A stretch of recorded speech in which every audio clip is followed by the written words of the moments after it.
Hello everybody. So today I will talk about calculus. The topic today is about integration. So now I will show you how to answer. We need to use about integration by substitution.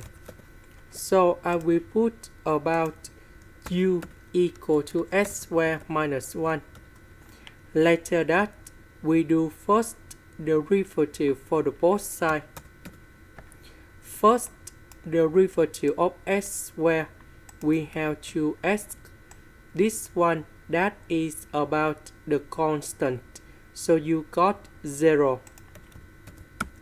Later that, we divide both sides by number 2 because we don't have number 2 next to s.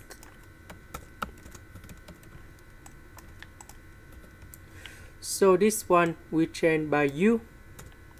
S ds we change by this one.